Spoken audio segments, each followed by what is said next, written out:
ಕಾರ್ಬೋಶೀಟಲ್ಲಿ ತಯಾರಿಸಲಾಗುತ್ತದೆ. ಇದು second time ಬೆಳೆಸುತ್ತೇವೆ. ಅದರಿಂದ ನಾವು ಆಟೋಮೆಟಿಕ್ ಲಿಫ್ಟ್ ತಯಾರಿಸುತ್ತೇವೆ.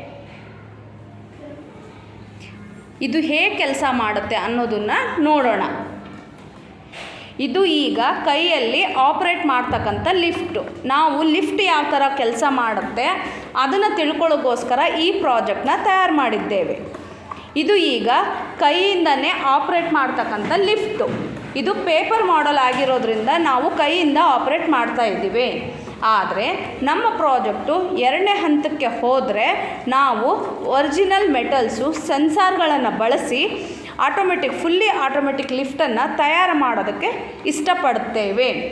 ಇದನ್ನು ನಾವು ನಮ್ಮ ಶಾಲೆಯಲ್ಲಿ ಅಳವಡಿಗೋಸ್ಕರ ನಮ್ಮ ಶಾಲೆಯಲ್ಲಿ 2 ಅಥವಾ 3 ಫ್ಲೋರ್ ಬಿಲ್ಡಿಂಗ್ ಇದೆ.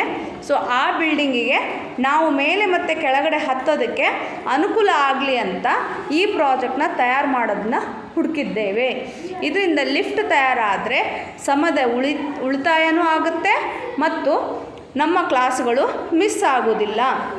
ಹಾಗಾಗಿ ನಾವು 2ನೇ ಹಂತಕ್ಕೆ ಬಂದಾಗ ಫುಲ್ಲಿ ಆಟೋಮೆಟಿಕ್ ಲಿಫ್ಟನ್ನ ತಯಾರು ಮಾಡೋದಕ್ಕೆ ಇಷ್ಟಪಡ್ತೇವೆ.